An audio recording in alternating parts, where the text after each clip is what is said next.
actually enjoy treating your customers like a piece of shit, because that's how I felt when I went to the Alamo Draft House. Okay? You know what? I didn't know that I wasn't supposed to text in your little crappy-ass theater. It was too f***ing dark in that place for me to find my seat, alright? I was using my phone as a flashlight to get to my f***ing seat. So excuse me for using my phone in USA, United States of America, where you are free to text in a theater. I was not aware that I couldn't text in your theater, all right? I've texted in all the other theaters in Austin, and no one ever gave a fuck about what I was doing on my fucking phone, all right? And it was on silent. It wasn't on loud. It wasn't bothering anybody. You guys obviously were being assholes to me, and I'm sure that's what you do, you know, to rip people off. You take my money, and then you throw me out. You know, I will never be coming back to your Alamo Draft House or whatever. I'd rather go to a regular theater where people are actually polite. And, you know, I'm going to tell everyone about how you are. And I'm pretty sure you guys are being on purpose. So thanks for making me feel like a customer. Thanks for taking my money.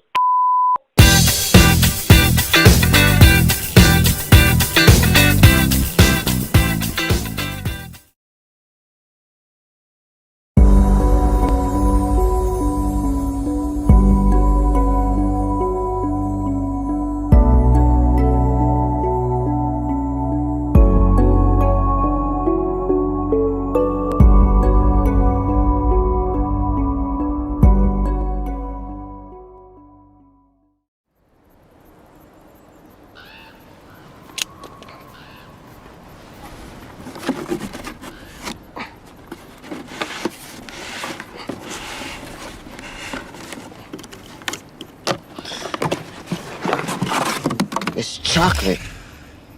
You should be very proud, Detective. Shut up! You've made a delicious life for yourself. Said shut the fudge up! Why? You don't come near here. You stay away from here. Here he comes. What? Are you listening, David? I was saying how much I admire you and your ice creams. You have incredible taste in fine ice creams. What the fudge did you just say? 6 delicious flavors. They're so lovely. And once they're gone, David, they're gone. David, step away from the prisoner. Step away, David. Step away. What's in the box? I'm not gonna tell you until What's in the box? What's in the box? We each have our weaknesses. And it appears that gluttony is my sin of choice. And you add the mystery. I couldn't resist. What's in the malted fudge?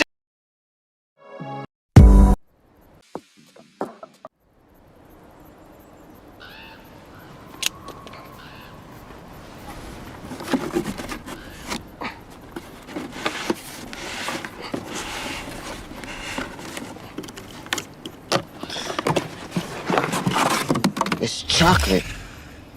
You should be very proud, Detective. Shut up! You've made a delicious life for yourself. Said shut the fudge up! Why? you don't come near here. You stay away from here. Here he comes. What? Are you listening, David? I was saying how much I admire you and your ice creams. You have incredible taste in fine ice creams. What the fudge did you just say? 6 delicious flavors. They're so lovely. And once they're gone, David, they're gone. David, step away from the prisoner. Step away, David. Step away. What's in the box? I'm not gonna tell you until What's in the box? What's in the box? We each have our weaknesses. And it appears that gluttony is my sin of choice. And you add the mystery. I couldn't resist. What's in the malted fudging box? It's empty, David. It's empty. No! It was full. 6 delicious flavors. Only available this month. I know. It was delivered to your home. It was. delectable.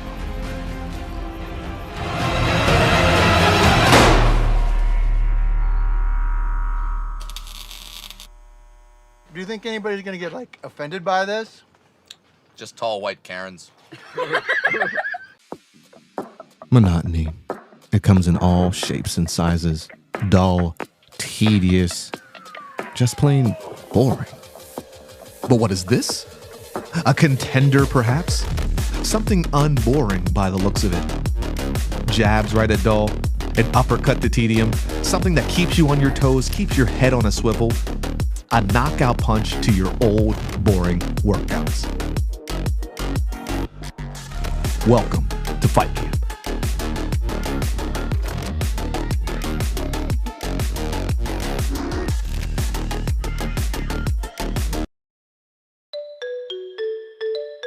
The Greening the Gateway Cities program provides trees that are planted by DCR foresters and crews hired from local communities. When you sign up as a potential tree recipient, a forester will visit your home or business to determine the best location and species of tree for maximum energy efficiency. Easy care instructions are provided, and it's all free. Find out if you are in the zone and learn more at maurbancanopy.org.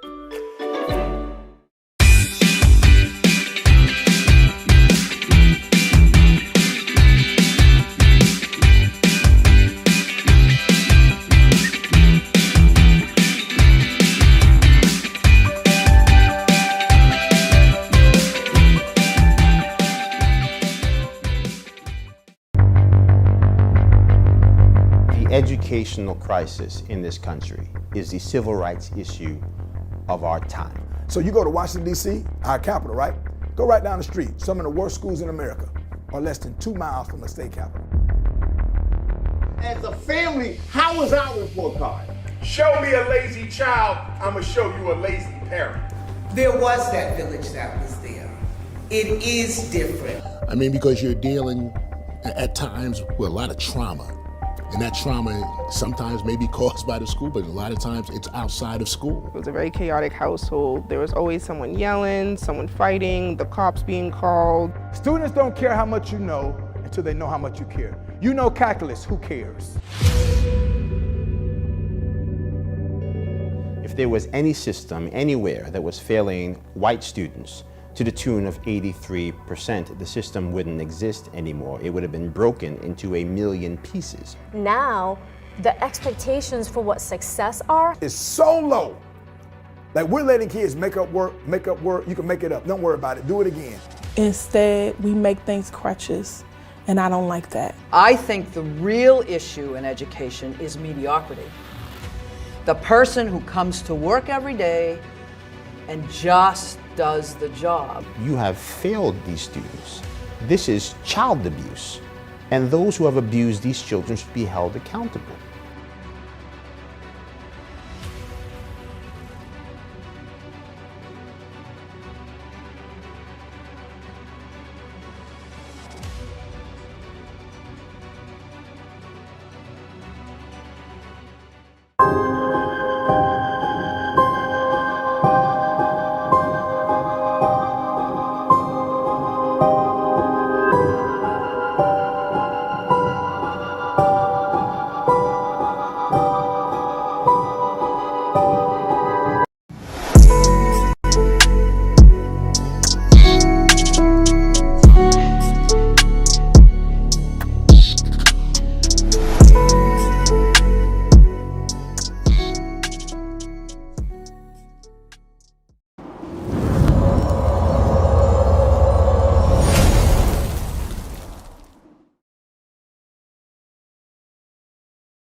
Shaolin shadow boxing, and the Wu-Tang sword style.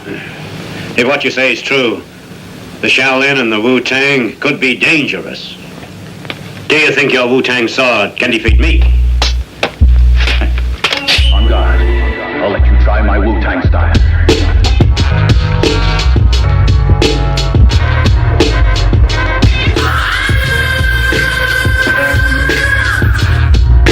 Same with you. Same with you.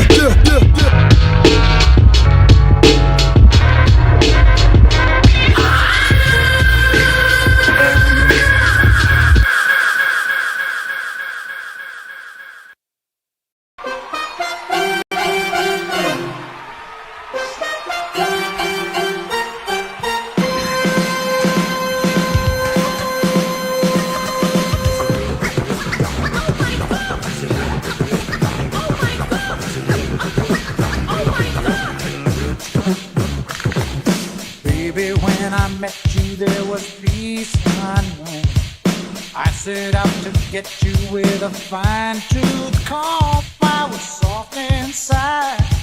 There was something going on.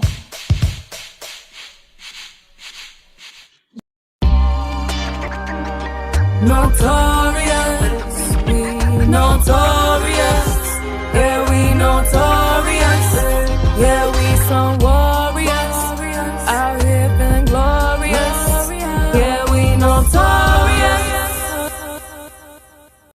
Oscar Mike Radio is a proud podcast partner of Reach Across America Radio, heard every Thursday at 11 a.m. and Sunday at 8 a.m. Eastern.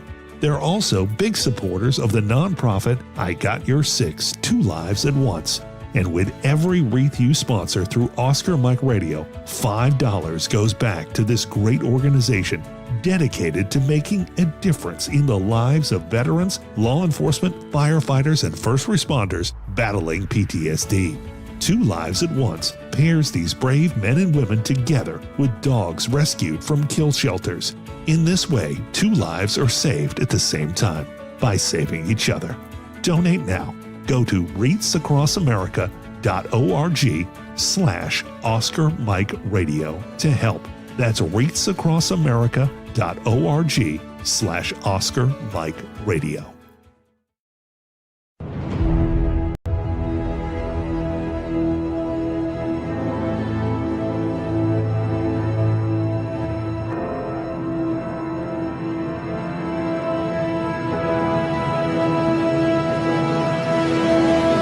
Master Yoda I am. And listen you must to hulazoom.com.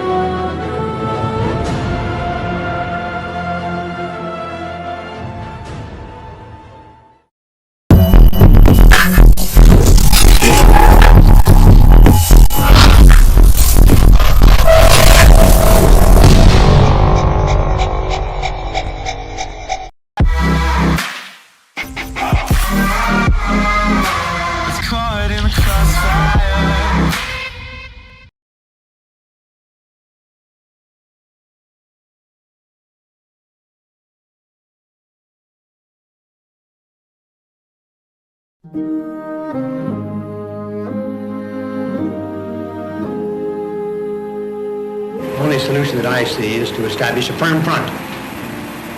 And the more resolute the front, the more effective it will be.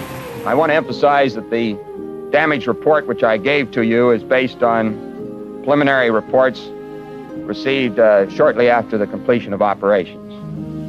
I'll take your questions and endeavor to answer them, yes. I want to assure all of you that we understand our solemn obligation to the American people to keep them informed of developments. These events occurred on my watch. As Secretary of Defense, I am accountable for them, and I take full responsibility. The United States will not look the other way when fundamental principles of the international order are being challenged. Today's congressional action will ensure our military can defend our way of life, preserve the promise of prosperity, and pass on the freedoms you and I enjoy to the next generation. Thanks again for being here. And with that, I'll be happy to take some questions. See, this is the kind of thing the press does, right? whether it's the Washington Post or Fox News or CNN or MSNBC, you start a news cycle that starts to call into question the efficacy. No, that's why. Jennifer, you've been about the worst. The one who misrepresents the most intentionally what the president says. I'm familiar. You think we need to see that? Do you have a top secret clearance, sir? Eventually. Talk a little bit more about your role, sir.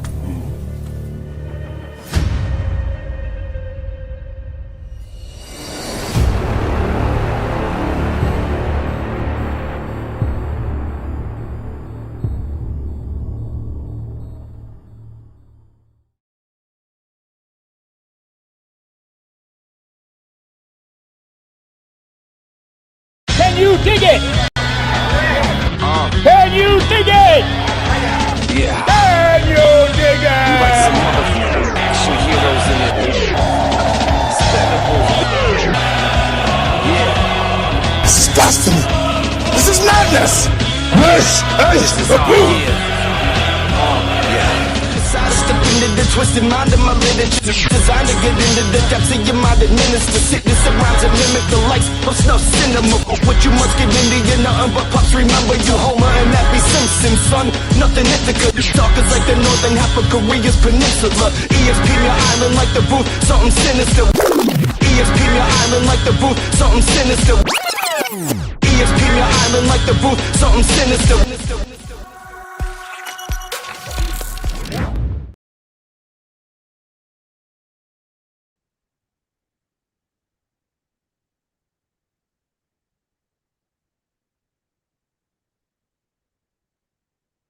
Today is July 1st, and you are watching The Booth, and I am Sinister One. My guys are already here in the corner. Let me look. This is a different show tonight, and I'm gonna let you all know. Let me get into my sponsors real quick. I gotta thank everybody for watching the show last week.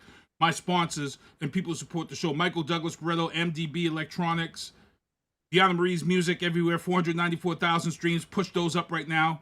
Tactical Target Systems. If you see those targets that I got at the range, check them out.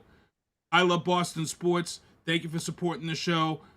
Kimberly Ann Empowerment Photography. Ladies, if you want to take those pictures that you never thought you could take, reach out to Kimberly Ann Empowerment Photography. Also, Underwatch Protective Services, Mole Patrol, Foot Patrol, Armed Guards, Unarmed Guards, Event Security, and some private security. Please reach out to them.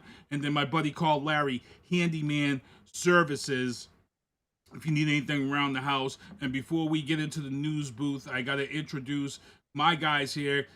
Ken Diesel, R Squared. We're going to be going around the horn here.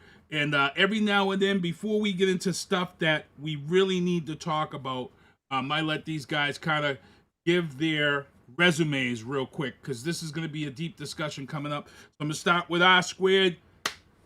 Introduce yourself. Give them a quick resume. Hey, it's great to be back this week, a special 4th of July show. Hopefully we'll get in some good independence, democracy-oriented discussion tonight. Happy to be part of it. Ken Diesel, let them know. Hello, everyone. I've been an attorney for almost 30 years. I practiced criminal law, immigration law, and civil. I've also worked on the staff of Capitol Hill earlier in my career, twice.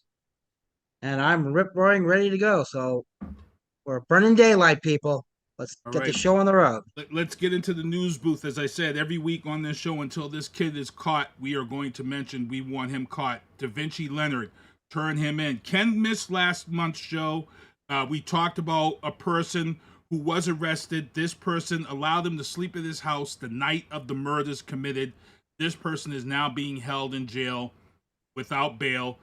They have now picked up a second person who is also assisted with helping this kid out.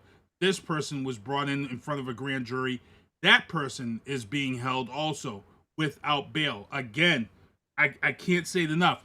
Turn this kid in. If you are caught cohabiting this kid in your home, it's going to catch up to you and you're going to jail. You're serving the time. I don't know if you guys want to add, or is that just pretty much it, guys?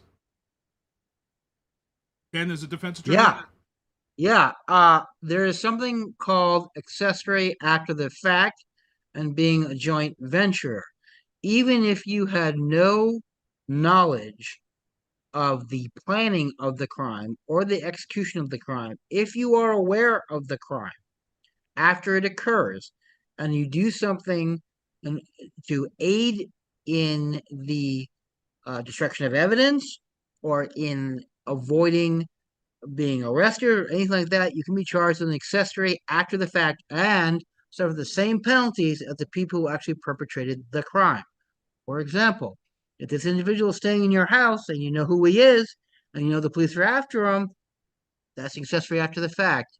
Joint venture is a little something more, but I'm not going to get into that because it's much more To be honest, when you weren't here last month, Oscar did a beautiful job of breaking it down because the story had broke that they had caught this kid in Quincy and arrested him for hiding him in the house the night of the murder. So Rob went in pretty much detail of what you talked about, and if you guys missed it, go back and check because Rob really went into detail as to how people are being charged and why these people are being held without bail and things of that sort, because there are some people crying and saying, well, all he did was let him sleep in his house. And, Rob explained that beautifully. So, also in the news booth, hey, we got a great weather forecast for the weekend. Please step up and enjoy this weather because we've been having rain week after week after weekend. And we want to make sure we enjoy this weekend. In the entertainment booth, the only news I have to mention here is the Dropkick Murphys are going to perform at the Quincy's 400th birthday. Dropkick Murphys are doing a free concert. This is going to be insane. One of the most biggest bands out there in Quincy. Also in the sports booth, check out last night's episode of Monday Night Talk. I was on with Kevin Tocci, and we discussed the state of the Patriots. But people, this is what we're here for tonight. It is First Tuesday. We are in the legal booth. It is July 4th weekend. And, a lot of people are going back and forth, and there's a lot of things going down within this government, top to bottom. And, July 4th is a time where America took their control back from the British tyranny, from a British kings.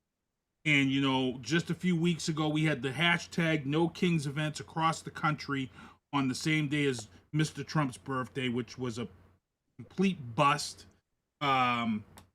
The No Kings rallies were bigger than his birthday parade, and no diss to the Army at all. If you want to really get a good explanation of that, go over to the corridor. Oscar wrote a beautiful piece, and he was able to really, truly separate. He did a great job. He separated the two. He separated why we should have made sure we celebrated the Army's 250th birthday on their day.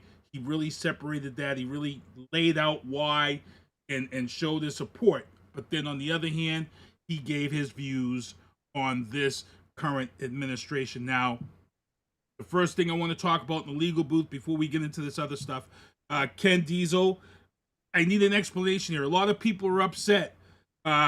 Breaking news earlier today, Brian Kohberger, as you guys know, was arrested and held in jail on the murders of these 4 students. The stabbing. Brian has turned around and he has now pled guilty. And because he has pled guilty, I guess he is avoiding the death penalty sentence. A lot of people are kind of confused or outraged. Ken, you're a defense attorney. Can you explain the thought process and why this is a kind of a win for Brian in this deep? By avoiding the death penalty. I mean, what did they do? Can you just explain that real for us?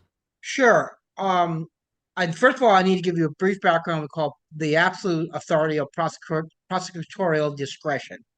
Prosecutors have absolute authority to not only decide whether to charge you or not, decide what crimes they're actually going to charge you with, and most importantly, what penalties they're going to request the court to impose. It gives them a lot of discretion. That cannot be reviewed. So, what prosecutors oftentimes do, and this has happened in my practice more times than I care to admit, is go to me and say, hey, counselor, your client's being charged with A, B, and C. Take a quick plea, and we'll guarantee him this sentence. What I wouldn't be surprised, I was not in the room, so I don't know, and I'm not going to claim I was. Either the defense counsel went to the prosecutor went to the defense counsel and said, hey, we'll take the death penalty off the table, we'll give him life in prison if he pleads guilty right now. That happens all the time. So, again, I haven't reviewed every single detail of the case, But from what I have read, it was a very strong case. So I think what the prosecutor is willing to do to afford closure to the family and to avoid having them have to go through the traumatic experience of a trial was went to him and said, look, we got your boy. He pleads out, death penalty off the table. End of story. And that happens a lot. Whether it was right or wrong, I wasn't the guy in the room. Well, the families are pissed. The families, of course, are pissed, as you would know. I see Rob nodding his head. I'm going to let Rob jump in here because I know he's familiar with this case too. So, yeah, Ken described it very well, and it's just normal and within ethical boundaries for prosecutors to charge strategically. As long as they have a good faith basis to charge each thing, they can charge everything or the opposite, in their discretion. And oftentimes the charging decision is related to what type of result you want, whether the charges could be designed to encourage the defense to plead, and then you drop some of the charges, or you agree on a certain sentence recommendation, take the death penalty off the table, or cap it at certain number of years in prison, and whatever they want to negotiate. It's up to the two parties to negotiate. And whoever's got the better argument and a little bit of leverage, prevails in that discussion. The challenge is, ethically, the prosecution is required to notify the victims, in this case, the families of those who were murdered, of the potential discussion, which they did. The defense approached the prosecution apparently, and said, which I'm sure was no surprise to the prosecution, saying, "Take death off the table. We'll plead now," and that's a win for the prosecution, as Ken was saying, because you get a guaranteed result pretty much as long as you can get through the allocution, and and you get closure. And maybe the prosecution didn't think they had the strongest case on sentencing to get death. It's up to the jury, and all the defense needs is one juror to hold out. Like happened in Florida for Nicholas Cruz, somebody who definitely should have had the death penalty, and one juror held out, and there it goes. So there's no guarantee. The prosecution may have thought that they would have had to, spend a lot more time, millions of dollars, years, where maybe they didn't have the strongest case for death. I don't know. I don't know the evidence. Like Ken was saying, we haven't read the file. We just know, about the case, the coverage. So anyway, the problem is the prosecution has to meet with the families and explain it to them. They don't get to veto it, but they have a right to weigh in. They have a right to explain that they disagree, or in some cases they would agree. In this case, they absolutely were opposed to it. And apparently the prosecution, listened to them and told them that they didn't agree, that they were going to go forward. And so the families, or at least some, I'm sure there was some split, but some of the family members went to the media, gave interviews. And so now you've got the political aspect of it. So yes, legally speaking, the prosecution it's not an appealable decision.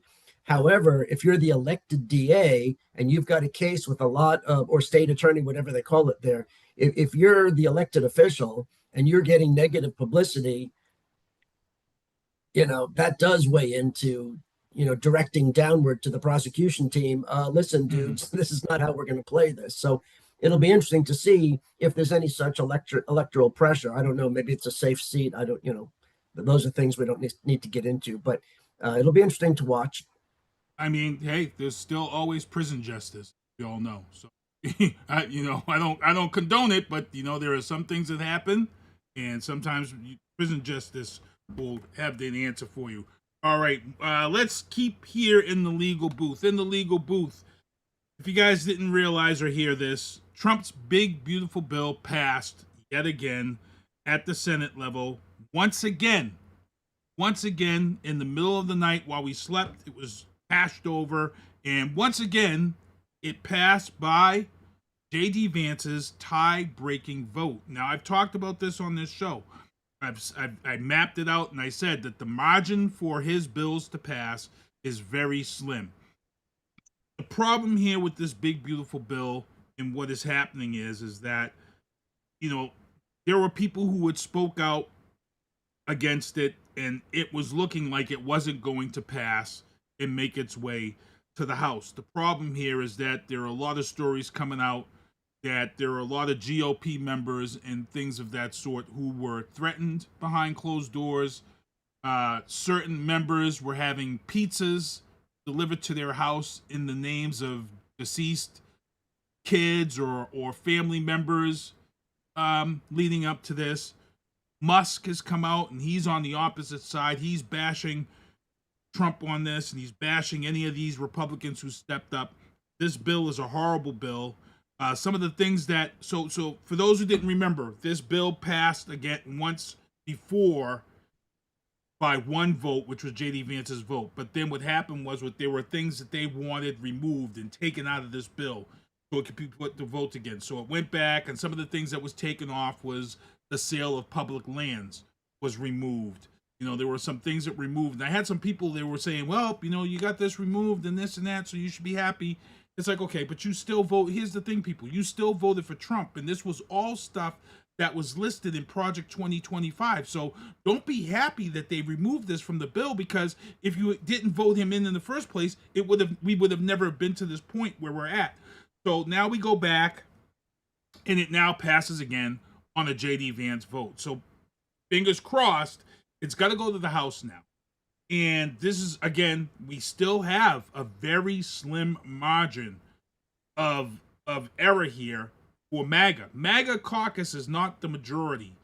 MAGA is just a big bullying caucus who threatens common sense GOP members. There were a couple of GOP members who flipped their votes to support it at the last minute. Why? Because we know why. Because the MAGA caucus threatens people. We're seeing it in the press conferences. The way that people are talked to at press conferences is just utterly disgusting, and we're going to get into that. But let's get into this big, beautiful bill. It's insane, and I'm praying and I'm hoping the House does the right thing. I'm hoping the House Republicans do the right thing and kill this bill. It should have been killed at this level, to be honest. It should have been. I'm going to start off with Ken Diesel first. Well, yeah, there's a lot of problems with the bill that is just now coming out, which is making a lot of House Republicans queasy. A couple of the things that they thought they had, the Senate parliamentarian took out. For those of you who don't know, the Senate parliamentarian is probably one of the most important, powerful people in the United States Senate you've never heard of. He or she, there have been she parliamentarians, go through the bills and make sure they are constructed within the rules of the Senate. Now, one of the interesting rules of the Senate is, and in fact, I didn't know this, and I worked there for a number of years, was you can't have what they call carve-outs. Carve-outs is where you cut a program, but then you allow certain states to maintain their access to the program. You either cut out the program for the entire country, or you give it to the entire country. You can't just carve out certain sections. He did that with why that's happened, because Lisa Murkowski from the Senator from Alaska asked certain provisions that were cut be put back in for her state. That was the price for her vote. Well, he threw that out. She threw a hissy fit and got exposed. There are a number of them like that. So there are a number of provisions where there's huge Medicaid cuts and Medicare cuts. Now, here's the thing people don't understand between Medicaid and Medicare. Medicaid is for people who cannot afford their medical expenses. Medicare is for people over the age of 65. The problem with this is most medical facilities accept Medicaid and Medicare. So if you cut one, you cut the other. A number of rural states, 17 in all, will have all of their Medicaid and Medicare funding cut, eliminated. That means a number of hospitals in these rural red states will close because they can't function without federal money. This is unlike states in the Northeast that can survive on private insurance. So this case, these representatives are finding out, so wait a minute, you weren't supposed to cut that stuff out from my district, and now they're saying they have to. So it's in danger. The big, beautiful bill also has a number of other provisions. I don't know if you want me to get into them, which are really scary. Yeah, no. July 4th is coming up, and people need to know. This is what our independence is all about. This is what we're trying to do. Go for this it. is number one, is it allows federal agencies to ignore court orders. It also exempts Trump from being held responsible for anything. And here's the other thing. This is the scary one. It empowers Trump to suspend the next election if he, in his own opinion, which is not reviewed by anyone, feels there's sufficient civil unrest.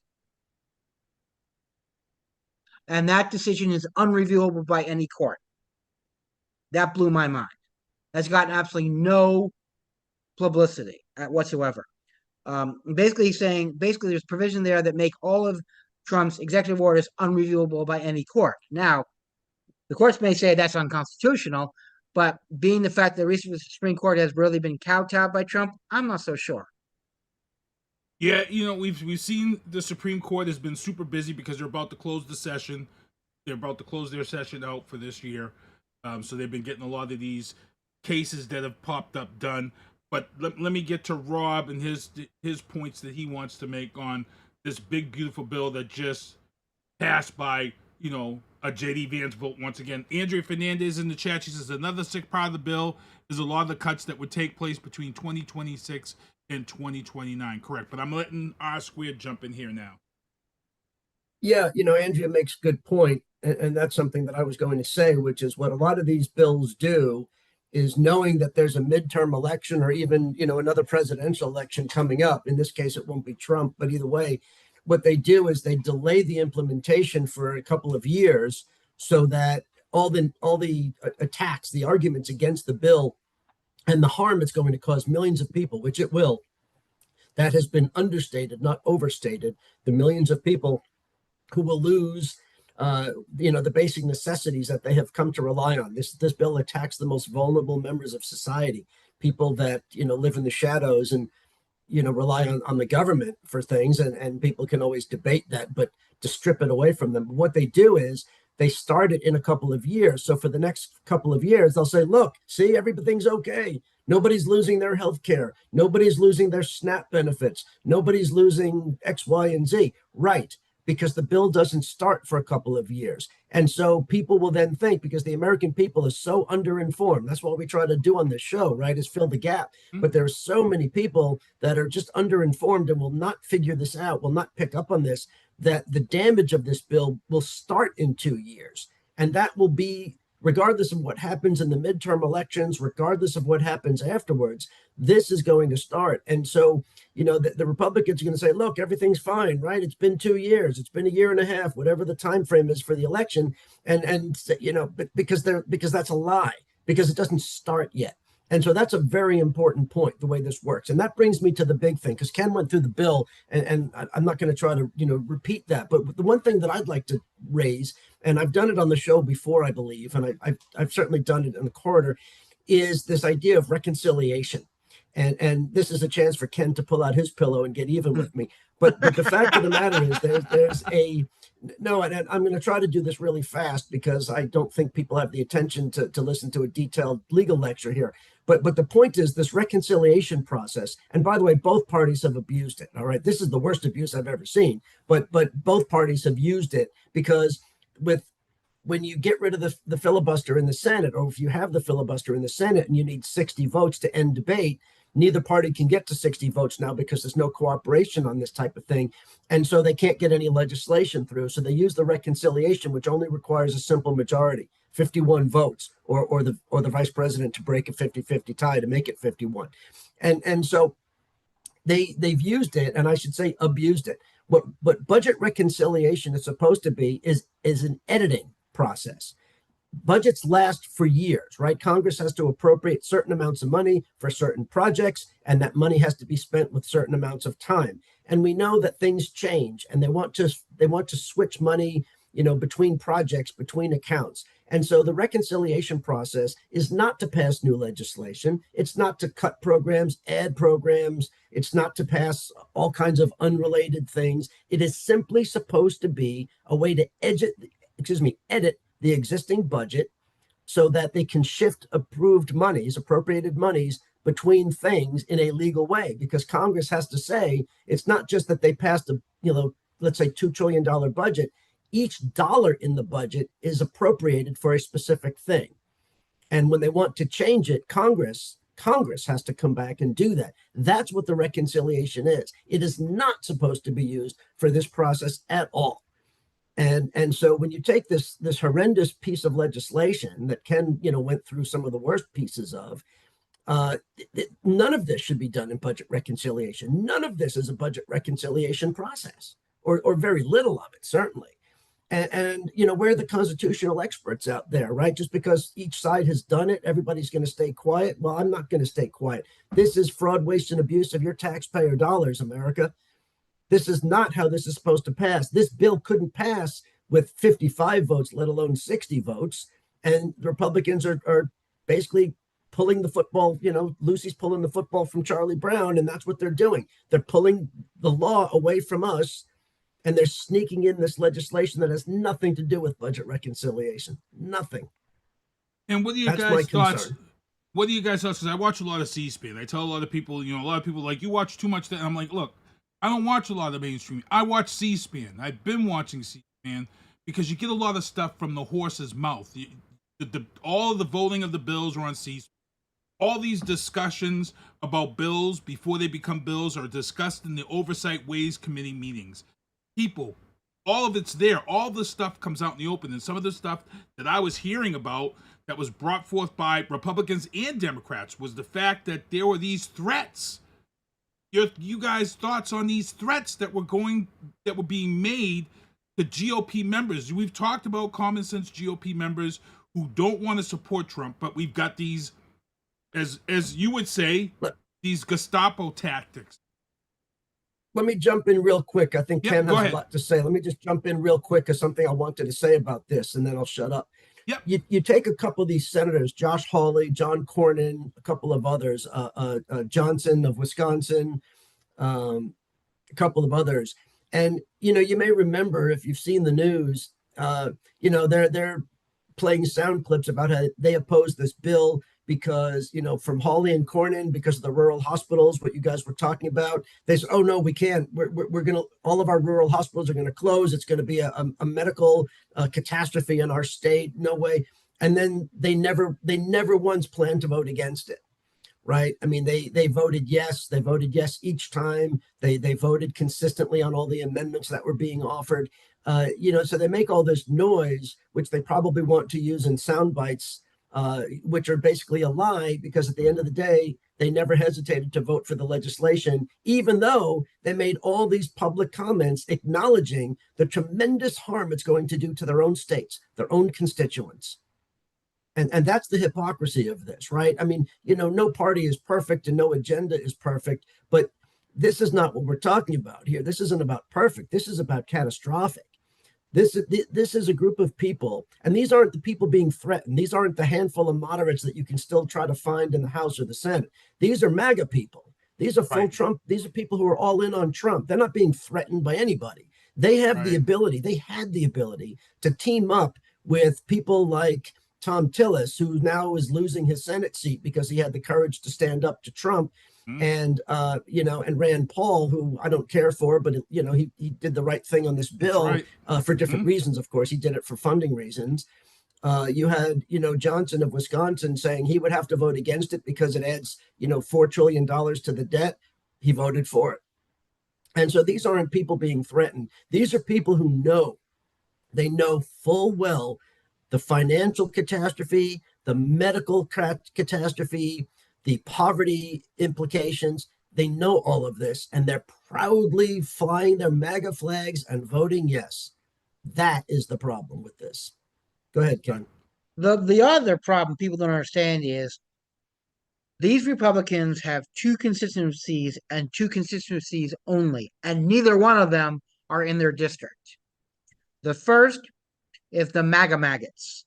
They are concerned about being primaried by these MAGA maggots. So whatever Trump tells these MAGA maggots to do, they do it. The other one is these people are bought and paid for by the top 1% of the 1%. These people tell them, we want tax breaks. And if you have to cut, aids to your own communities, do it, because we're the ones paying your bills. And they don't care about the people in their district, because they know all they have to do is fly the MAGA flag and talk about how Democrats are socialists and about AOC and how Muslim extremists, and they're going to get their votes. And even if it means they go broke and they get infectious diseases and there's no hospitals within 100 miles, that's okay, because they're owning the libs. That's all they care about. Yep. There was a great quote by Lyndon Baines Johnson, who I think is one of the greatest presidents. At the same time, one of the most flawed presidents we've ever had in our entire history. He once said, when asked why poor Southern whites keep voting against their interest, he said that you give a Southern man someone to look down upon, he won't notice when you're picking his pocket. Hell, he'll turn out his pockets for you. That's exactly what these MAGA maggots are doing. They're allowing these people to look down on, take your pick, the libs, the LGBTQ plus community, Muslims, brown and black immigrants, brown and black people. So there you go. So I don't want to hear, if I may say, I'm going to get to it in a second, but that's something I want to add. It's something that happened to a cousin of mine who was not a MAGA maggot, who was a healthcare provider, but a little story she told me. Get into it because it's part of the bill, because it's going to, this bill is going to affect hospitals. My cousin is Dr. Nicole Madeline Stevens. She's an orthopedist in NYU Medical Center in New York. NYU Medical Center has a number of subsidiary hospitals through the greater New York area. And they also have a lot of cooperative with a number of hospitals across the country. They bring in doctors to train. They send doctors out to train to other places. It's very common these days. Excellent program. There are a number of doctors she's working with, she's training from another Southern hospitals. Mississippi, Alabama, Georgia, and of course, Rob's favorite second home, Florida. They are all hardcore MAGA maggots. Okay, these are all men. There's no women in this group. And when they read the bill, they went apeshit because they all said the same thing. This bill's go through, their hospitals will all close. These are 13 doctors from 5 states who said, if this goes through, our hospitals will no longer exist. My practice will no longer exist. Because they said, and I was IMing over Facebook. I said, what do you mean? He said, you don't understand, Ken, that these hospitals in the South, no one has private insurance.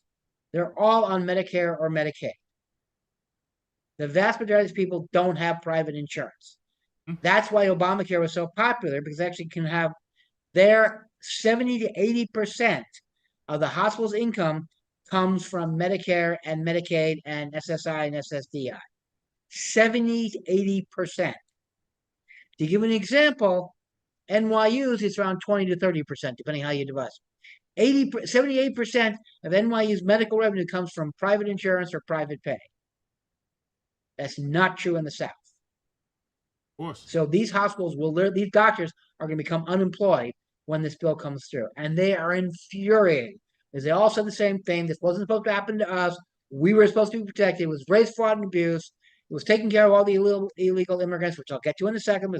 And now they're getting burned and they're beside themselves. They can't believe it.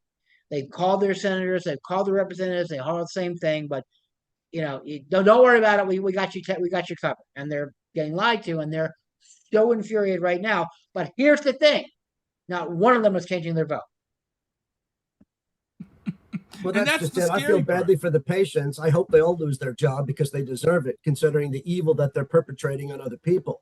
Now, keep in mind, we talked about it on this show and numerously, Project 2025, and everybody said, oh, that's the boogeyman. There's no, this is all right out of Project 2025. Right, exactly. And it's not a boogeyman. It is real. And we talked about it. We talked about it a lot. We explained what it was and who drafted it and what's in it and why it's dangerous. And everything that this administration is doing and everything that the Republicans in Congress are bending over to let them do is right out of Project 2025. No kidding. None of this is new. None of this is a surprise. Everybody who voted for Trump knew it.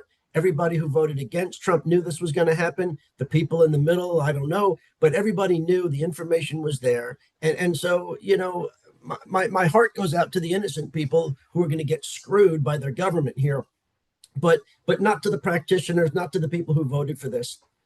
Yeah, but that's the thing, Rob. The people who are getting screwed are the people who voted for this clown, and I have no sympathy for them now. I don't have any empathy. But there are also people who are going to lose their coverage that certainly didn't vote for him.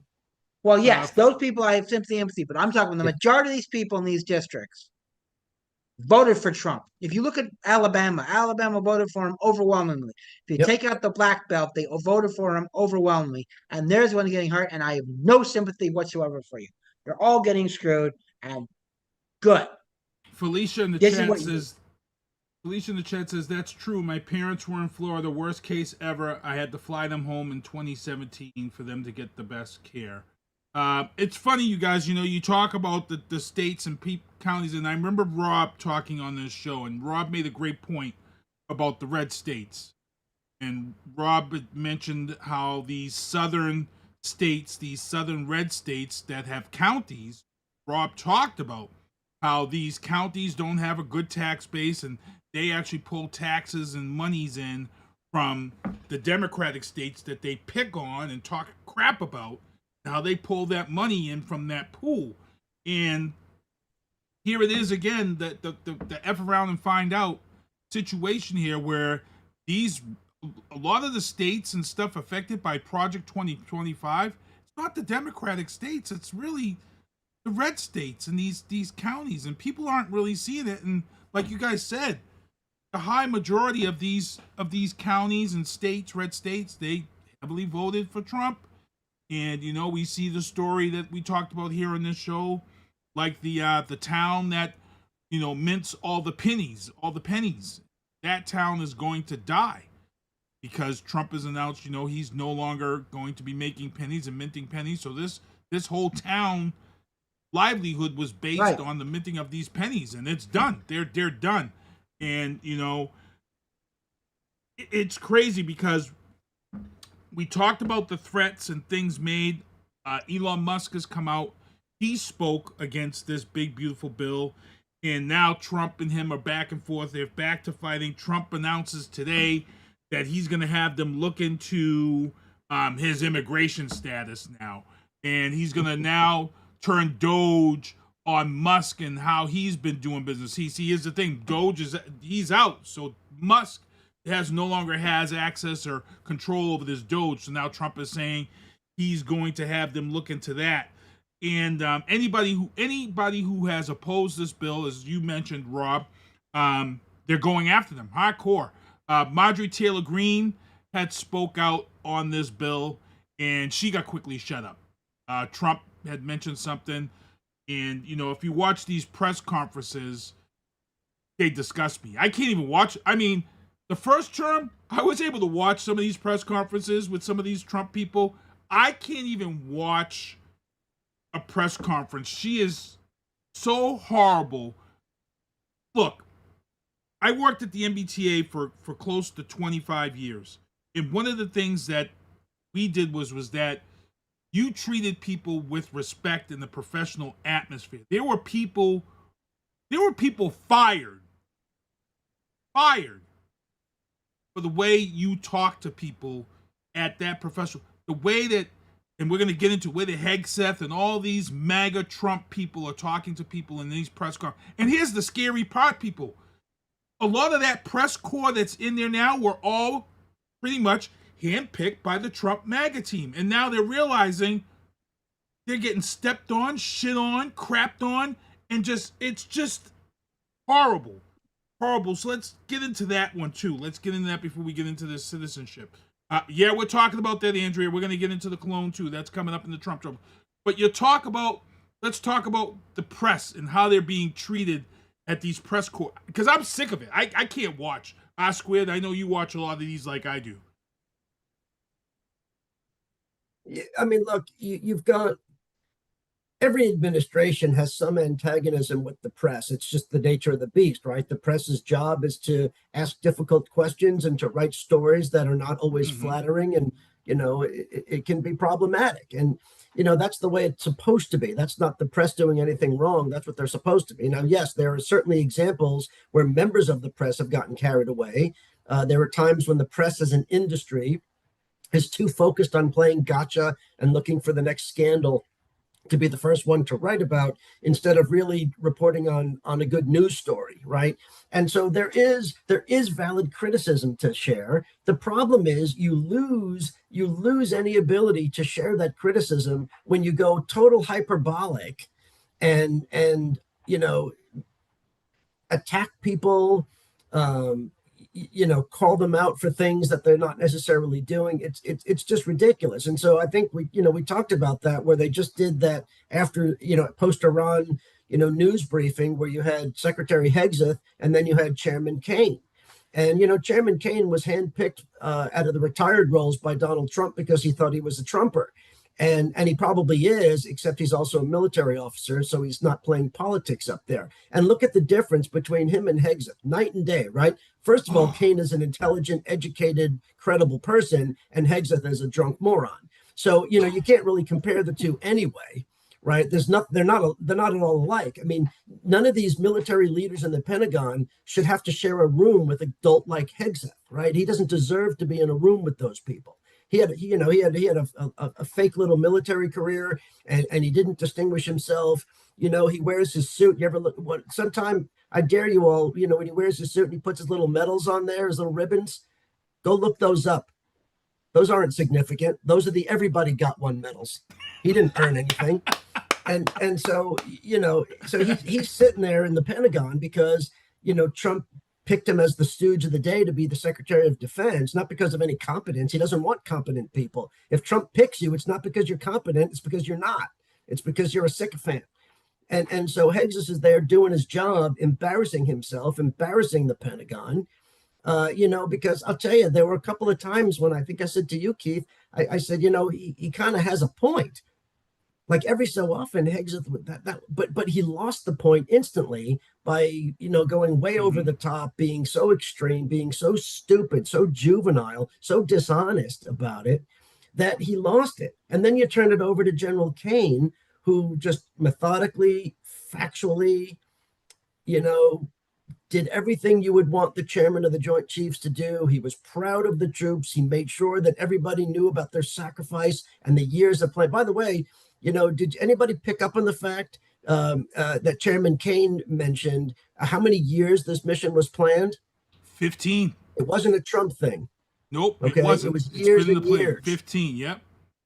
I saw a story from the guy who developed the bunker bomb that was dropped, and he said when they got the call that Trump was using, he was like, whoa, they're finally going to do this. So, yeah, and we're going to get into that anyway. This is not Trump stuff. Right? They all want Trump to be some kind of a hero. I mean, yes, he's the one who made the decision to do it. You can argue, about it. I happen to support the mission. I think we needed to do more, but I didn't disagree with the decision. I just don't think we did it right. But anyway, the point is that, this is nothing specific to Donald Trump. This has been planned for decades.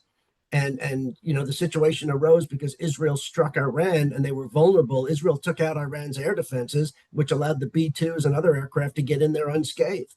So of course you exploit success. But anyway, the whole point you asked me about that thing, the attacks on the press are just ridiculous, and they're resonating. These are not harmless. These are not harmless things. They are having an impact. You have CNN and MSNBC who are dangerously close to going out of business, because people who don't want right-wing news are choosing not to get their news. They're reading social media bullshit. And so we're losing the networks, and no network is perfect. I said that up front. I'll make sure to say it again. No network is perfect. But those networks are far more better. They're not the ones who paid $1 billion settlements for overtly lying to the American public. So, it's a problem, and society needs to stop reacting to it. Ken? Because I sometimes picture Ken in these White House press conferences asking these questions and having somebody come at him like that. Because Ken would lose his mind. He'd be going full diesel. Oh, yeah. What Rob said is absolutely true on everything. And Trump's entire thing since Trump won has been to muzzle the independent press. He only wants people who are sycophants, why he calls into Fox and Friends all the time. But even they're turning on him. And I'd like to also point out something about the Iranian operation. Israel has made numerous intelligence attacks using covert operations to sabotage the nuclear, I'll call it program. Let's call it the program. Okay?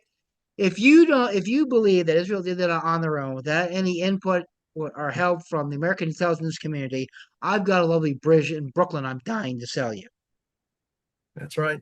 Israel was more than happy to take the blame, say that was all us. And here's the other thing you need to remember about the Iranians versus the Gulf states. Iranians are not Arabs, they're Persians. And that's a big difference. The Persians and the Arab Gulf states have never gotten along. They share a common language and they share a common religion. Sort of. But that's about it. If you don't think the Saudis knew about what Israel was doing, there's another bridge in Brooklyn I'm dying to sell you. Now, do I think the Saudi leadership got in a room and was given detailed plans? No, but I wouldn't be surprised if someone close to Saudi leadership dropped in and said, "Hey, by the way, guys, not for nothing, but you may want to stay out of this area of the country on this date and this time. And if you turned off the radar during these hours, probably wouldn't be the worst idea." Because the Saudis hate that's their big power opponent. So the fact that the Americans are planning this, they've been doing this for years. I personally think the strikes were a dumb idea. Not because I believe the Iranians were not enriching uranium. They were. There's no question about it. I just think sometimes you need to play smart politics. Not you need to do smart. Maybe covert operations were clearly deniable. We just gave them a propaganda victory, and I'm not sure what we did was sufficient worth the risk. But again, I'm not crying. I am not in any way beating my chest about how horrible this was. This is a regime that has openly said if they ever had nuclear weapons, they'd use them against their enemies. They have been backing the Houthis and Hamas and Hezbollah all over the globe. So the fact these people were taken out and their country bombed, Foxtrot, Alpha, Alpha, Foxtrot, Oscar. That's all I have to say. Well, a lot of the news now that's coming out of the Pentagon and under Hegseth, and he's kind of got a little bit of egg on his face. They came out the day after and said this is going to set them back years and blah, blah, blah. Now we find out that it's only going to set them back 3 months. They actually missed the supposed target. They didn't get deep enough. So there's a lot of other stuff that's coming out about this that's showing that this isn't the big success that they claimed it to be. So we're going to see what's going to happen here. But, it's just more and more of this patting themselves in the back. I understand why AOC and Al Green were shut down by a major vote. They were trying to have Donald Trump impeached. I was upset with what Donald Trump did. I felt he should have concurred with Congress on this, but I don't feel it was worth trying to impeach him over. So a lot of Democrats also sided with Republicans on this because there have been presidents in the past years who have done strikes without the approval of Congress because they have a reason, a solid reason why they do it. So we don't want to really set that precedent.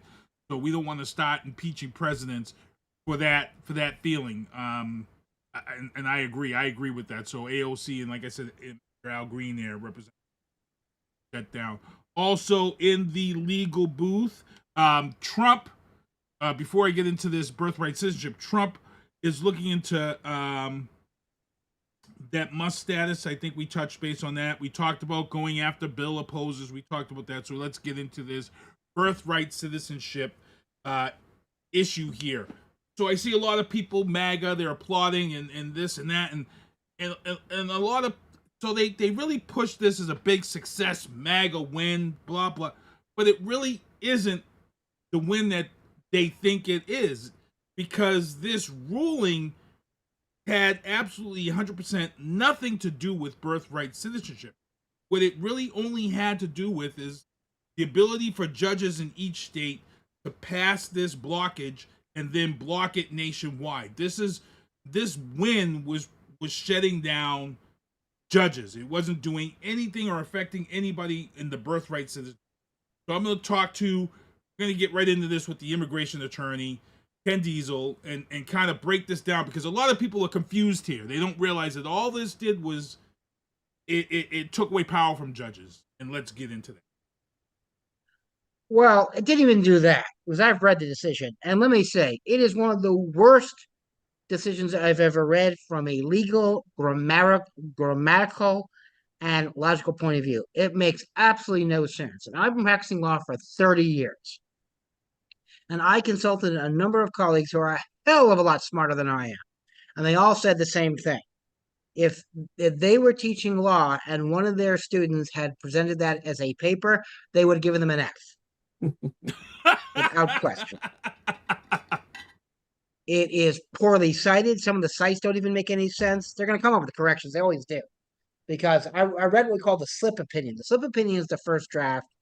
It comes out, and then when they find technical mistakes, they correct them. So first of all, let's talk about what birthright citizenship is, okay? Birthright citizenship says it's from the Constitution, anyone born within the confines of the United States is automatically a citizen by operation of law, okay? You can't unchange that no matter what Donald Trump said. This includes people who are not citizens themselves. The amount of people coming over here and who are not properly documented, I'm leaving aside anyone who is a lawful permanent resident or here on a legitimate visa or anything, that come across and give birth to children is incredibly small. Incredibly small. Okay? It does happen. I'm not going to lie to you. It does happen. I've represented people. What this said basically is that judges had the authority to determine whether birthright citizenship applies to an individual. That is not automatic. Well, yes, it is, because our part they say it is. So what this basically does was it allowed Donald Trump to as they claim, effectively enforce people who are not here with permission. And that's all. Well, that doesn't change anything. It also does not allow judges in one circuit to make decisions for judges in other circuits.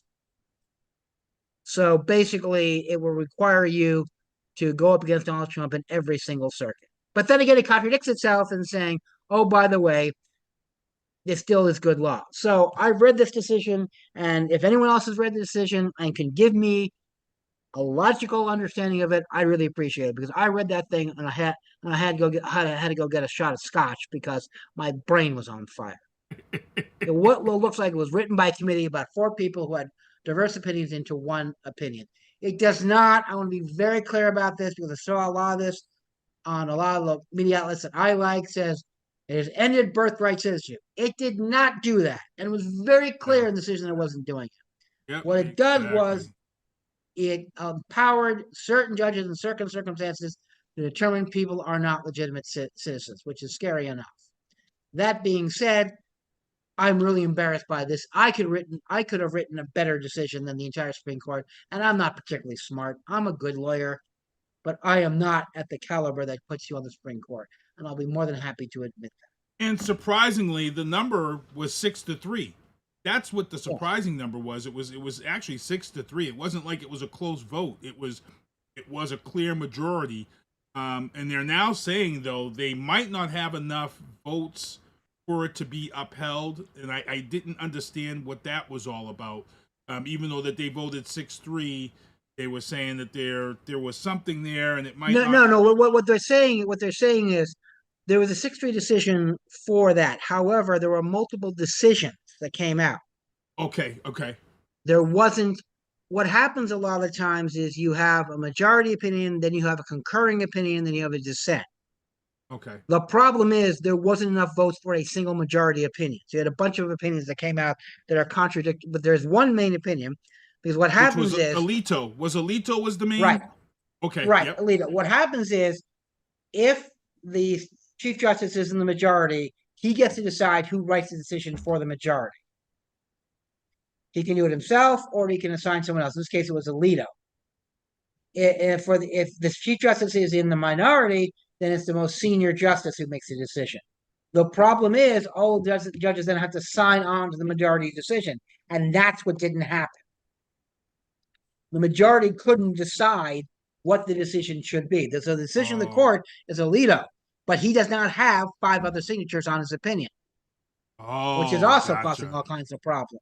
So, like I said, if there's anybody else there in Boothland who is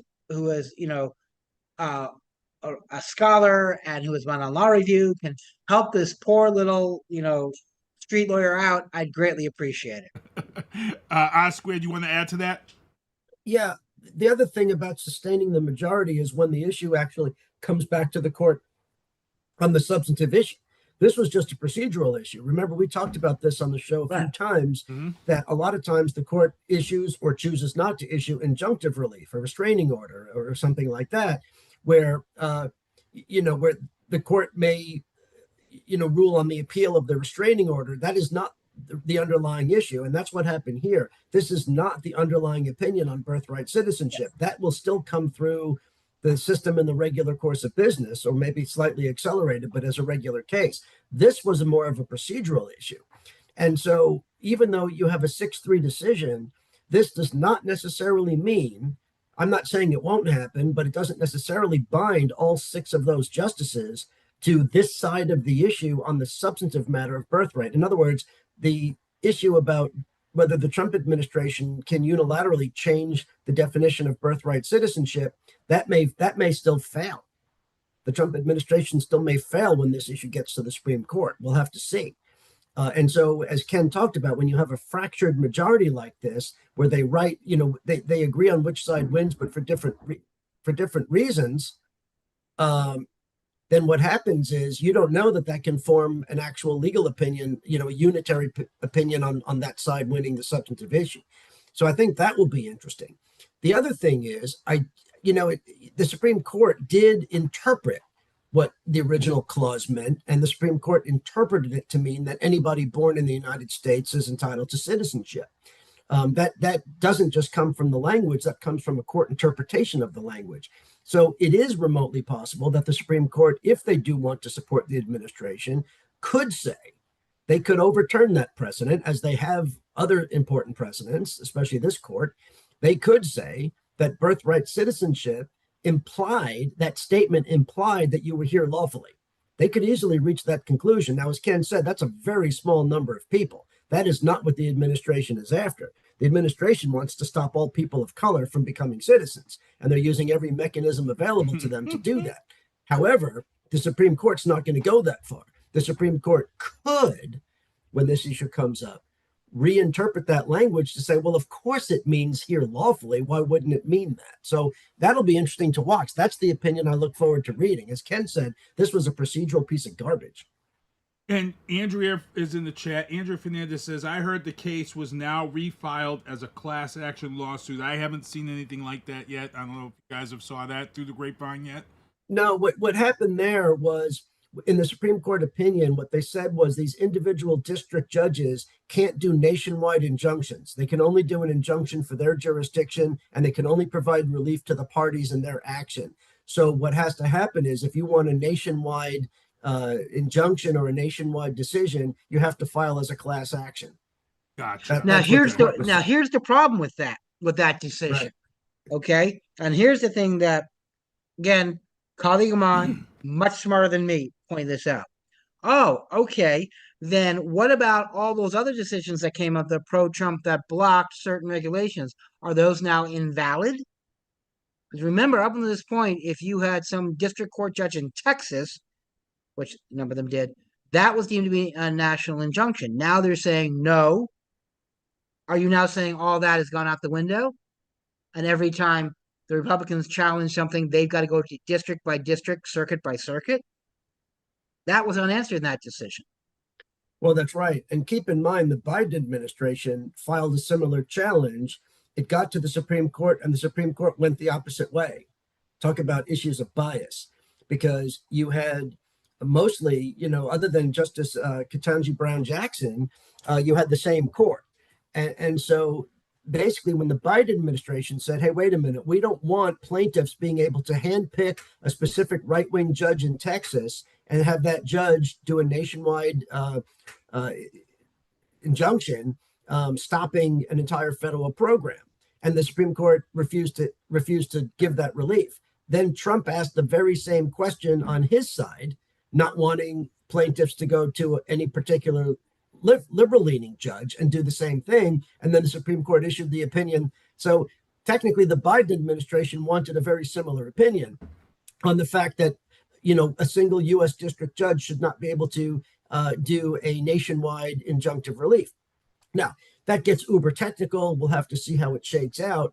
But I do find it interesting that both administrations asked for that because of the practice of plaintiffs forum shopping, going to an extremely friendly judge and extremely friendly district to get the injunctive relief you wanted. There does seem to be, a problem with that type of strategy because it's only getting worse in this hyper-partisan era where judges aren't following the law as much as they should have. Most do, but you find the one that doesn't, and that's where they line up to go see, whether it's Texas or whether it's New York or whatever side you're on. So it's going to be interesting from that aspect of it. The politicization of the courts is extremely unfortunate. And sticking in the legal booth about immigration, people. You've heard my guys throw around the words brown immigrants, black immigrants, people of color immigrants. And here's the funny thing, and I read and I looked this up, and I mentioned it in our chat, and I told these guys to save their talk for tonight because I wanted to break this down. So we're looking at ICE, and we're seeing ICE all over the country snatch people up, and it's always people of color. We had an incident here in LA where they were not allowed to enter the stadium to conduct activities of snatching people up, and then ICE turned around and said, well, it wasn't us. Well, it was you. We have you on camera. But ICE is now saying that they've got perpetrators out here dressing up as them and committing these actions. Well, if so, this was the case why we didn't want you guys wearing masks. We wanted you guys to have body cameras. This is why we wanted you guys to have warrants when you show up that you don't have. This is why a lot of these things. So here's the funny thing, people. You've heard these guys mention the brown and black term when it talks about ICE snatching people off the street. And I'm just going to give you some numbers, people, right now, for those who are on my Facebook page and things of that such. When you're talking about, and Ken hates this term, illegal immigrants. And you talk They're about not illegal immigrants. There is no such thing. I know. See, people? See? This is where I learned it from. This is the term that, that has been pushed as a narrative. Let me break something down to you. We've talked about this on this show for many, many years. That the system is antiquated. Okay, I'm not getting into. Here's the numbers for you. As of last year, people. These are fact numbers. European illegal immigrants number in this country for last year was 660,000. So while we're running around snatching up dangerous criminal people, let's take this for example here in Boston. 50,000 of those 660,000 European illegal immigrants are Irish. And I'm pretty sure there's a ton of Irish people who are part of the Irish mafia. Yet, Ken, why don't we see ICE in South Boston or in the North End? Again, we're only seeing ICE in Chelsea. We're seeing ICE in Fall River, New Bedford.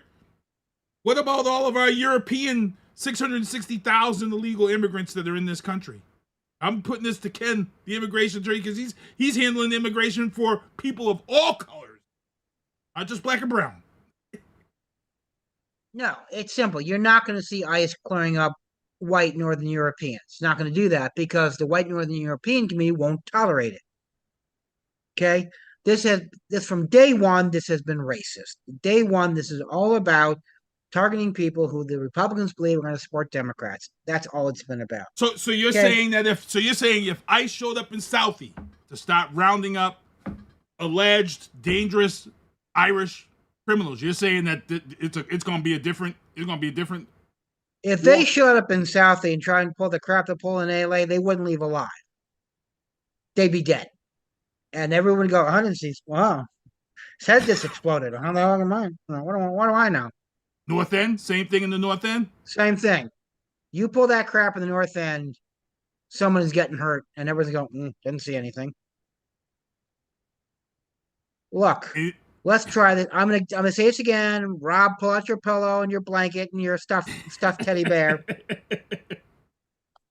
If you are here in the United States and you go through Customs and Border Protection, you are deemed to be a visa holder. You can also become, that means you're a visa holder. If you violate the terms of your visa, like working on a B2 visa, that means you're a violator. If you stay longer than you're allowed to, that means you're an overstay. If you have permanent immigration status, like lawful permanent residence or asylum or TPS, and you violate the terms by committing a crime, you're a violator. Okay? If you get yourself across the border without being properly inspected, like by use of a coyote, that means you've entered without inspection or you're deemed to be an iwi. There is no such thing as an illegal immigrant because by definition, an immigrant is someone who is authorized to come to this country and live and work permanently. That's what the term means. And I'm not saying this is what Black's Law Dictionary said. No. Look at 8 USC 1400. That's the immigration statute, and that's what it defines it in there. Okay, you stupid twerps. Okay? And you're not undocumented alien. Because if you're an alien by very nature, you are documented. Okay? Get your terms straight so I don't have to continue to lose my freaking bleep. And Rob, someone wake up Rob. Well, I want to get to Rob on this one because you talked about overstaying visas and things of that sort, and it's a nice segue into this other question for Rob. We have this story that they put out, MAGA put out about these 10 Iranians that they snatched up and they were dangerous and they were sending them back, and they pushed this whole story.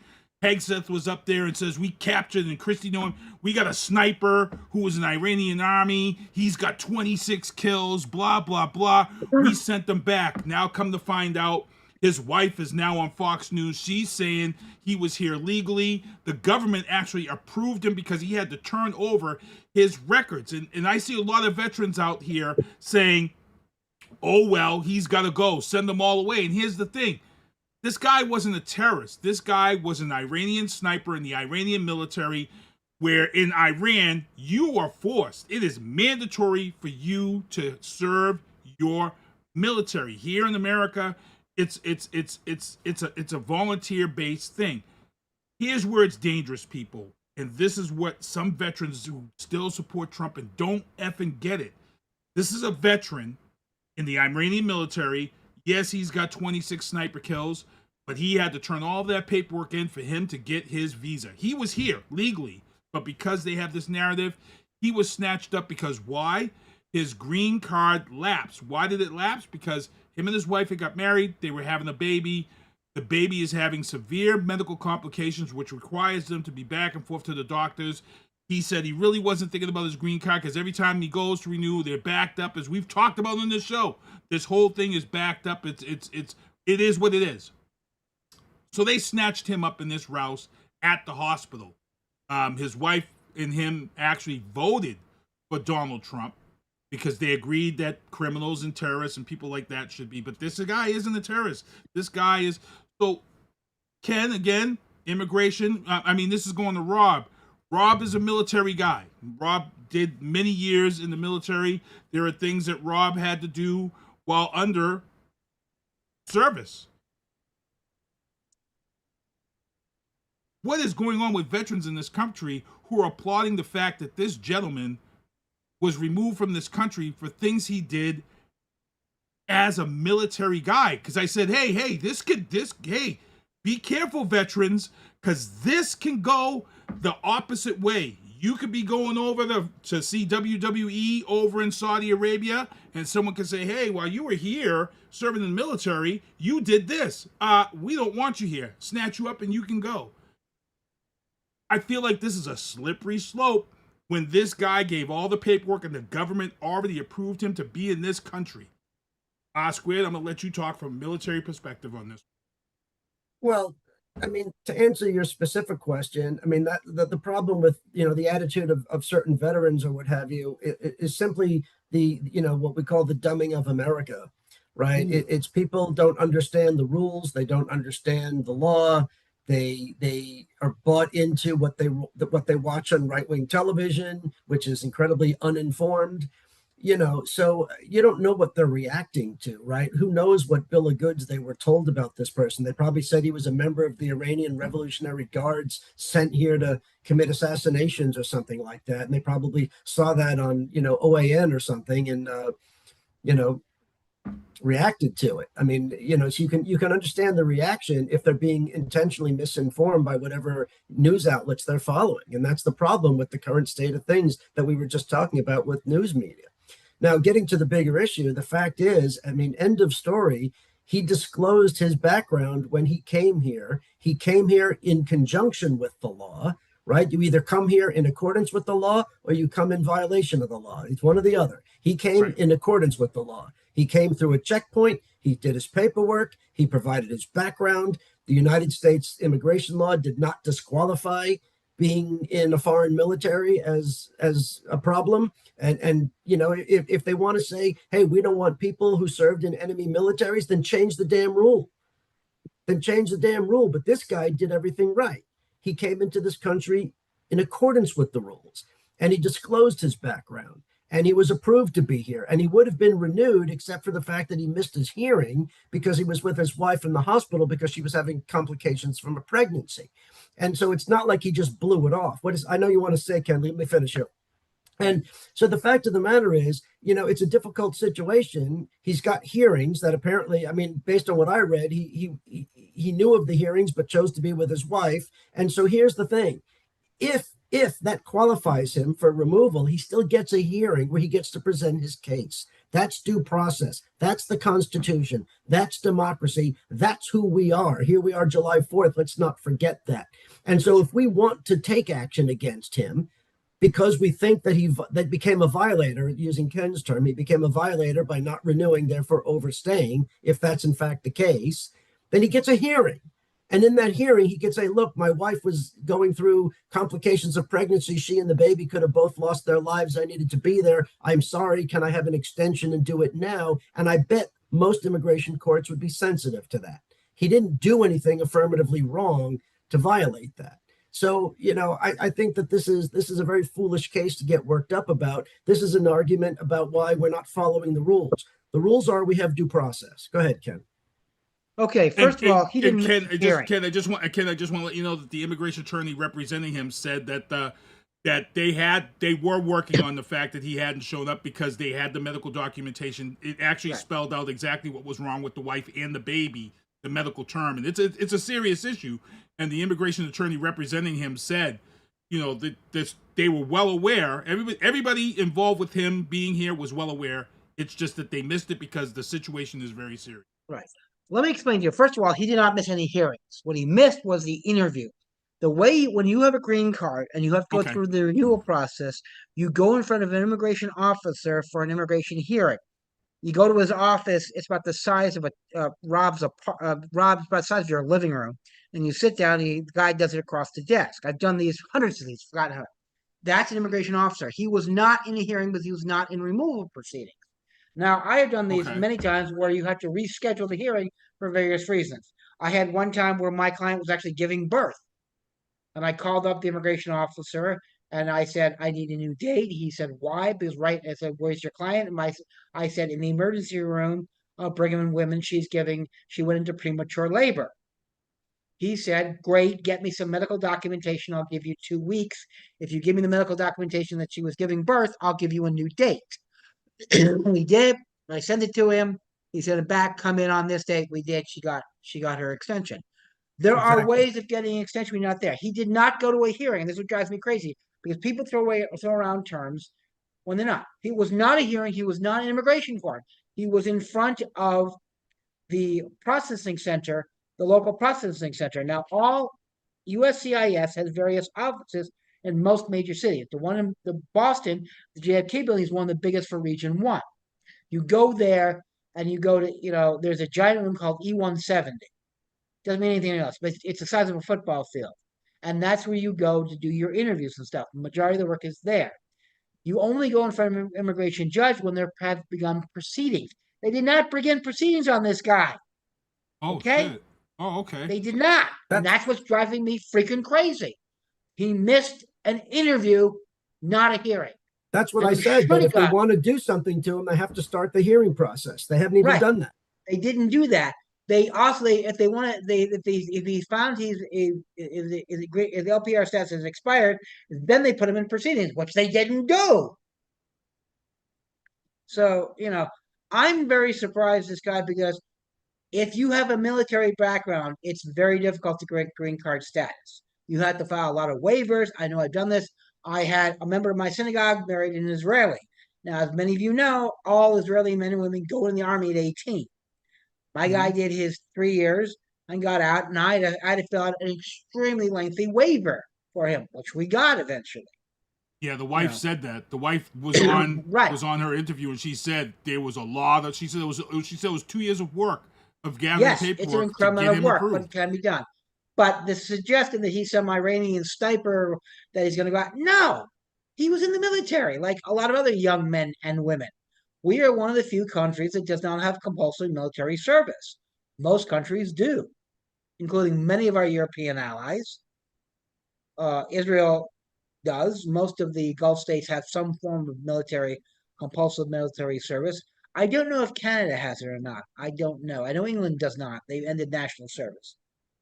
But Switzerland does, France does, Italy does, Spain does. So it's not uncommon. It's a crazy story. We're gonna go a little bit over here, but I had to touch base and I had to get both you guys' opinions, because it's a sad story, because ICE is just snatching up people left and right. Let's get into the Trump troubles. Oh, before I get into Trump troubles, Alligator Camp is due to open. $450 million a year it's going to cost to run that facility down in Florida. Trump is already touting, where he got the idea from. He met with the El Salvadorian president. And here's the thing, people in the legal booth, to close out. If you didn't hear this, because it didn't make major news, but the case has been dropped against the MS-13, the 15 people who were claiming to be MS-13. That case was dropped because Trump cut a deal with the president of El Salvador. Why? Because MS-13, these 13 people had dirt on the president because he had made deals that helped him get into office. So he doesn't want that information released. So Trump has decided to drop that case, which is going to help the El Salvadorian president keep himself looking clean, which is crazy. And quietly behind the scenes, people can we talk about this real quick? The Abrego Garcia case is falling apart like no tomorrow. They're doing everything they can to hold this guy, but it looks like he's about to get released.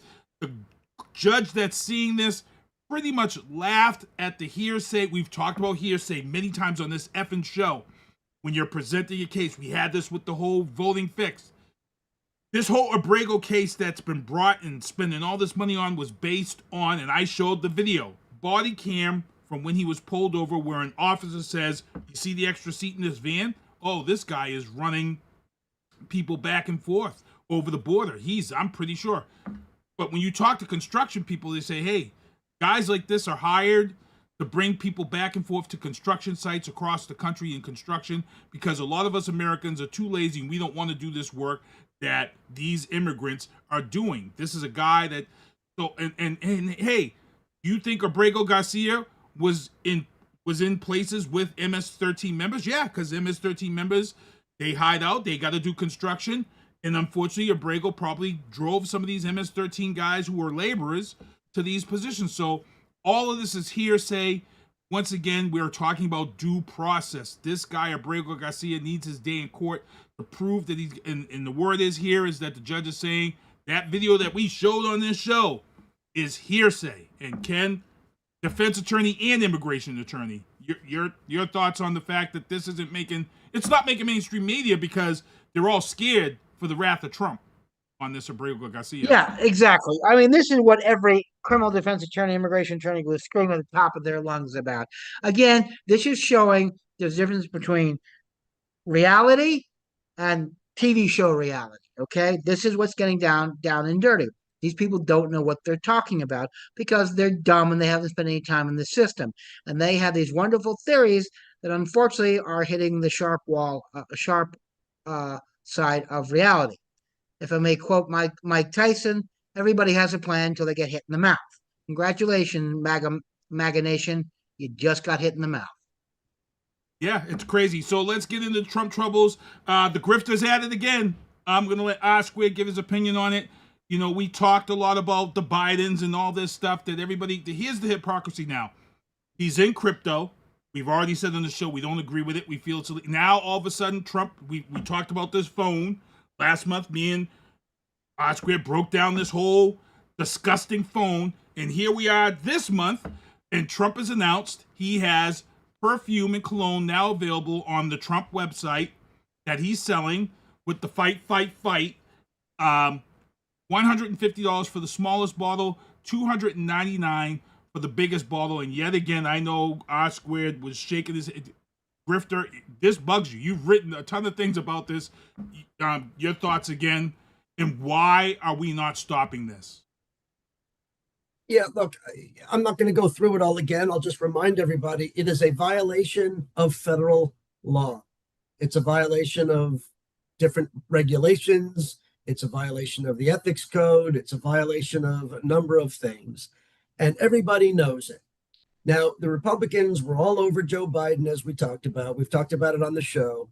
Here's the thing. Not once was there ever even a shred of evidence to support any allegation that Joe Biden was enriching himself in the presidency. Hunter Biden's a mess, but that had nothing to do with his father's presidency until he got pardoned. But, you know, his misconduct had nothing to do with the president. And there was never anything. They just kept... Trump over and over again would just recriminate the Bidens because he knew that that's what he wanted to do. He did it in his first term, and he was hoping to do it again in a second term, which he did win.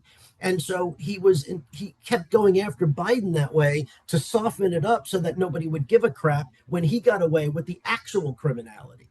And that's what it is. All these things that he's selling, you can't do that as president. You can't use the office of president or any office that you hold as a business venture. So end of story.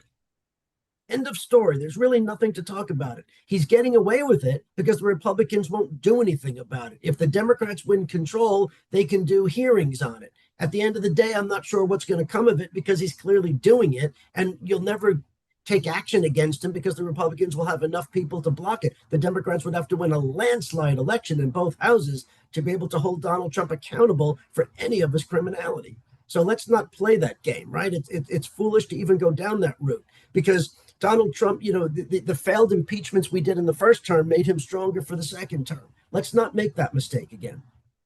It's crazy, you know, and I had to mention that. And Ken, your thoughts? You want to add on that because it's just crazy. No, Rob covered it. Rob is absolutely right on all points. As much as it pains me to admit that, but he's right. Right. So we actually talked about the Israel-Iran. We talked about Hegseth. We talked about them, Israel firing on this. We talked about, let's see what else we talked about. But we already covered that, so we don't have to talk about that. The Strait of Hormuz is a vital gas route that's been shut down. We might see that affect the prices of oil barrel probably around September or so. We'll see. And, you know, as we talked about, we already mentioned ahead of time that the Iran bombing setback is really the 3 months. Like we said, it's July 3rd, July 1st today. July 4th is coming up this weekend. This is a very important show for First Tuesday. And I'm going to let my military guy really speak from the heart on this and why it's important for people to just pay attention, step up, and I'm gonna let you guys hear it right from. Wait, you talking about just the holiday? Well, you know what's important about this holiday and how it reflects what we need to do today. Yeah, I mean, obviously, the Declaration of Independence, July 4th, 1776, the official line of demarcation when we as a nation, by our founders and the brave colonials, who decided that they would risk everything to separate from the tyranny of a crown that was unfairly taxing them, exploiting them economically, and becoming more and more oppressive on things. And so, you know, they made their case. And, that developed into the Constitution and developed into this amazing test in democracy that the United States has led the world in until very recently. And I say that because that's what's at stake right now. This is not liberal versus conservative policies. It's not Democrat, Republican policies. It's not, north, south, east, west. This is something very, very different. And we've talked about this on the show. And you've asked me, why do I speak out more forcefully than I used to? Because this is what's at stake. If it was George Bush in the White House, then we would have interesting discussions for and against various policy initiatives. If it was Bill Clinton, we'd have the same. But this is Donald Trump, and he has surrounded himself with dangerously unqualified people who will allow him to do what he couldn't do the first time. Project 2025 is real. You can all read it. It's on the internet. Read it. And if you don't want to read it, go back and listen to the shows where we've summarized it for you. And everything that's going on has been telegraphed. And everything that's going on has been telegraphed to be an erosion of democracy in favor of authoritarianism. And if you think that that's hyperbolic, the facts speak for themselves. The idea that we should ignore the judiciary, the idea that Congress shouldn't have a say in what the administration does, the idea that Donald Trump's executive orders aren't reviewable in a court of law.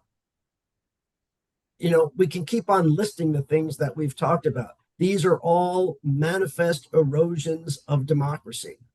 They go against the Constitution. They go against a free society. And the question becomes, at what point will society either do something about it or recognize that it's too late? Because we're rapidly going down the road of too late. We are. Because the more Trump gets away with this, what's to say that he won't use the authority, hopefully it gets struck down by a court, but to use the authority to cancel the midterm elections? He knows he's going to lose the midterm elections. Most presidents do anyway. This bill would ensure it.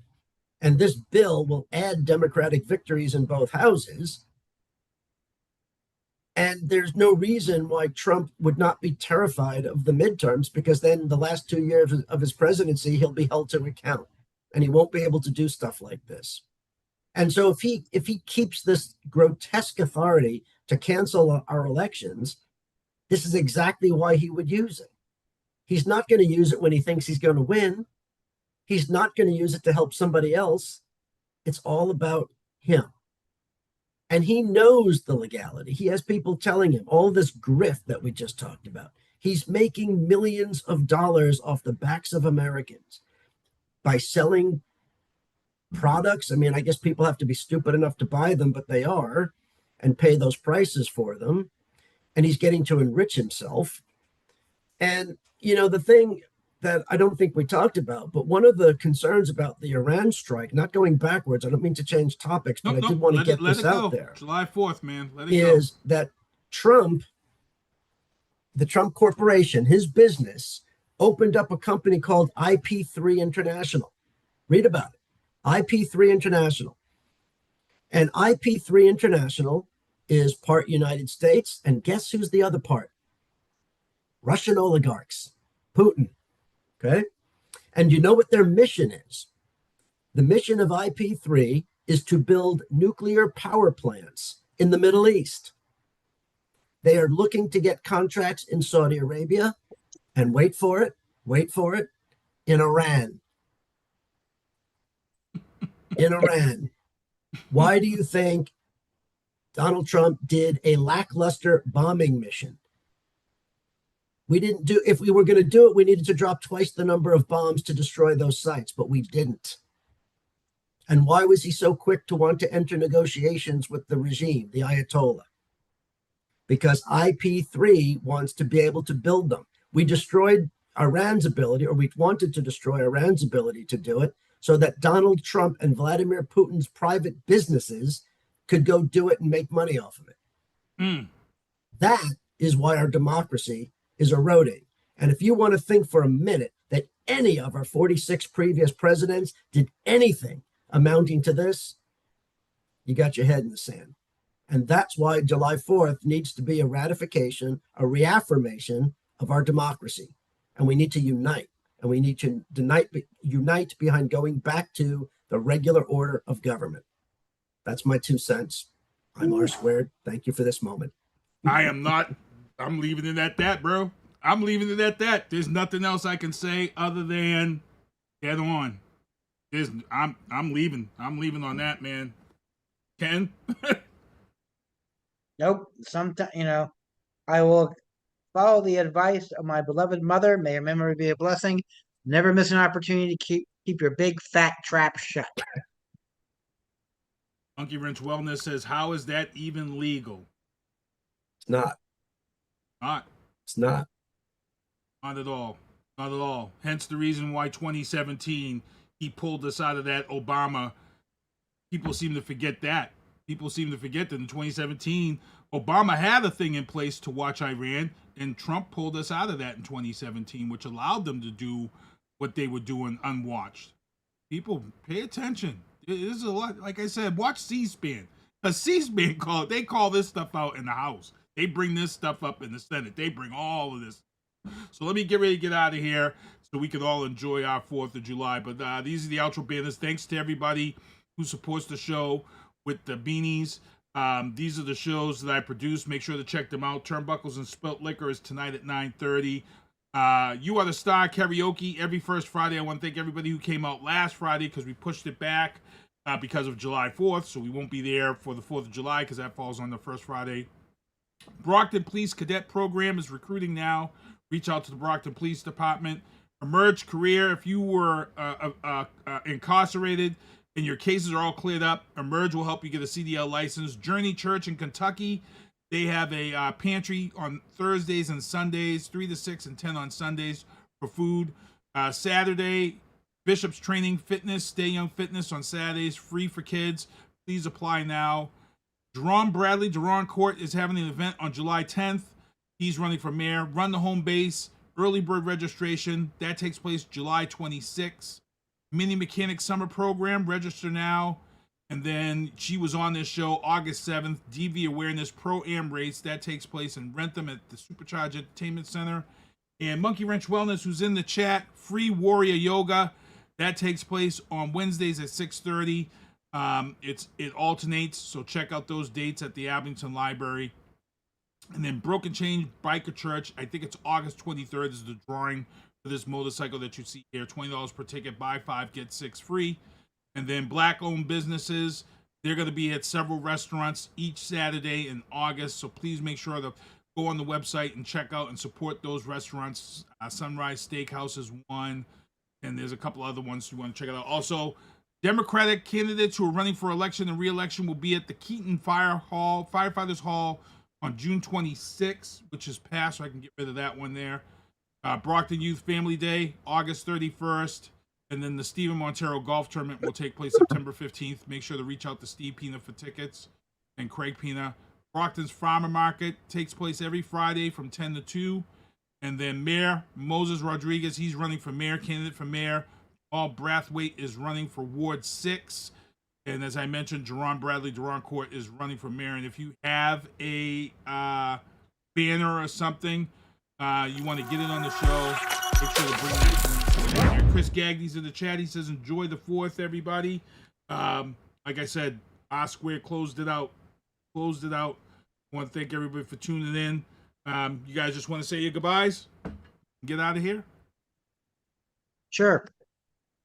I'll go with I want to thank all of our listeners and viewers, all 12 of you. Happy 4th of July. And for God's sakes, folks, stay safe. It's going to be a long 2 years. Squid? Yep. Happy 4th. Stay safe. I've said enough. All right. Thank you, everybody, for tuning in the show. Turnbuckles and Spilt Liquor at 9:30. SpongeBob, do me a favor. Take us home. See you next Tuesday. Thank you for listening to The Booth on Hoobazoo and HatcherRadio.com. Please follow the Facebook page and subscribe to the podcast at Apple Podcast, iHeartRadio, and Spotify. The Booth is a Sinister One production hosted by Sinister One. I've got to start hanging out with friends that are a little more intelligent and understand politics and stuff. It's just that I'm up on this level up here, and all my friends are down here. Me, nah. You guys, nah. Maybe a little more down in here. Screw you guys, I'm going home. I smoke, I drink, I do my thing. These bitches hating, so you know I got to make it plain. Don't do cocaine with your chick, my main. We stick together, true forever, yeah, you know we bang. I miss those days, which was easy. If only I make it, bitch, don't repeat. Now that I done upgraded, I've been upstate, but y'all think I'm playing. And I got a hit now for these weak assholes who think I ain't slaying. Try me, and I'll probably end up laughing, cause I never back down. I'm that chick with a clean ass whip, I don't need that shit, I got my own now.